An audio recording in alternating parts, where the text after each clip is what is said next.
आज हम 12th class physics का अनसोल्व प्रश्न पत्र हल करते हैं और इस अनसोल्व प्रश्न पत्र के जो भी प्रश्न हम करेंगे उसकी सन और पेपर कोड ऊपर लिख दिया है। आइए इसे देख लेते हैं। जो प्रश्न पत्र अनसोल्व प्रश्न पत्र हम हल करेंगे ये है कक्षा 12 के लिए अखिल अनसोल्व प्रश्न पत्र। किस चीज का है ये? भौतिक विज्ञान का। तो आइए इसको हम करते हैं। पेपर कोड 346 XT 2020 में ये प्रश्न पूछे गए हैं, तो कृपया इन्हें ध्यान से देखें और समझने का पूरा प्रयास करें। एक प्रकाश किरण पुंज वायु से जल में प्रवेश करता है। निम्नलिखित में कौन सा अपरिवर्तित होगा? यानी कि जब भी प्रकाश किरण वायु से जल में प्रवेश करती है तो उसमें क्या अपरिवर्तित रहता है? वेग, आयाम, तरंगदैर्घ्य या आवृत्ति? तो मैं आपको बता दूं, जब भी प्रकाश वायु से जल में या जल से वायु में कभी भी प्रवेश करेगा तो हमेशा उसके वेग में परिवर्तन होगा। आयाम, तरंगदैर्घ्य और आवृत्ति में कोई परिवर्तन नहीं होगा।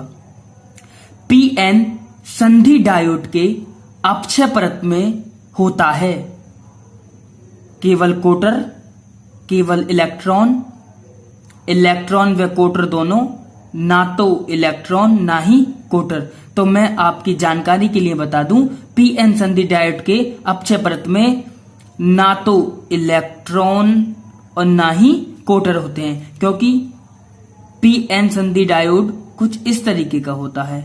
पीएन, इसमें कोटर होते हैं और इसमें इलेक्ट्रॉन होते हैं। अब ये अक्षय परत होती है, इस अक्षय परत में कुछ नहीं होता। इसका मतलब क्या होता है? ना तो इलेक्ट्रॉन ना ही कोटर। आइए आगे बढ़ते हैं। जस्ते की सतह से इलेक्ट्रॉन उत्सर्जन हेतु निम्नलिखित में से कौन सा विकिरण अत्यधिक प्रभावी है? यानी कि जिससे यदि किसी धातु के पृष्ठ पर वो पड़ता है तो उससे इलेक्ट्रॉन सबसे ज्यादा उत्सर्जित होते हैं, तो वो है परावैंगनी प्रकाश। कौन सा प्रकाश? परावैंगनी प्रकाश। अब इसी को आगे क्रम में करते हुए प्रश्न बनका 6।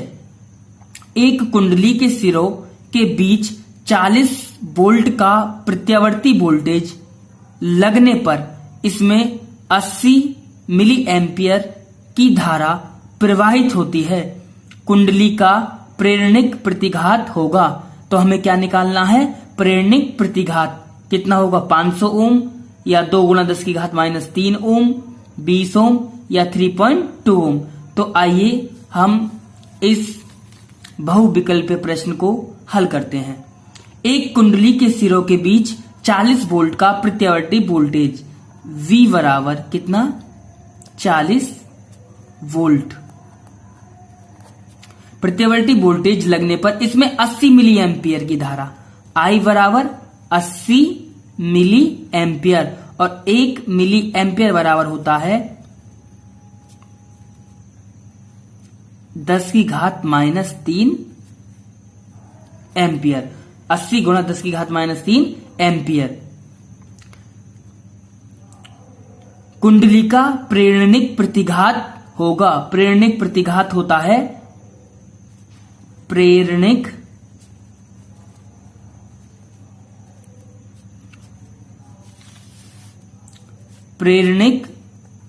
प्रतिघात,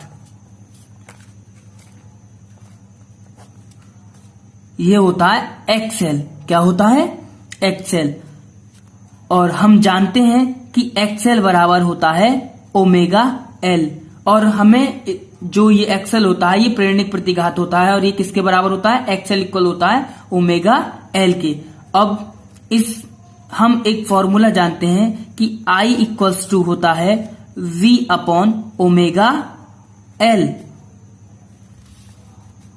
v अपॉन ओमेगा एल। क्योंकि हम इस ओमेगा एल को जानते हैं, ओमेगा एल किसके बराबर होता है, एक्स एल के, तो आई बराबर v अपॉन एक्स एल, क्योंकि ओमेगा एल किसके इक्वल है, एक्स एल की। बात समझ में आ गई। तो एक्स एल को इधर ले जाएंगे क्योंकि हमें प्रेरणिक प्रतिघात निकालना है, v अपॉन आई। v की वैल्यू कितनी है 40 और i की वैल्यू कितनी है 80 गुणा 10⁻³ यानी कि 80 गुणा 10⁻³ एम्पियर। 40 से कितनी बार कट गया, 40 दूनी 80। ये कितना हो गया, ये हो गया एक्स एल बराबर, ये 10⁻³ ऊपर हो जाएंगी तो ये कितनी 3 जीरो प्लस की हो जाएंगी अपॉन 2।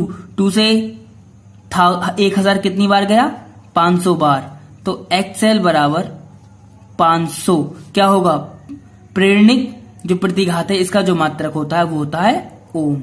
तो हमारा ये निकल के हमारे सामने आ चुका है। तो इसमें कौन सा ऑप्शन सही है, इसमें पहला ऑप्शन सही है। अब आप इन प्रश्न पत्रों को देख ही रहे होंगे और मैं आपकी जानकारी के लिए यह बता देता हूं कि यह जो पेपर कोड है ये 346 XT में है और 2020 में यह आया गया है।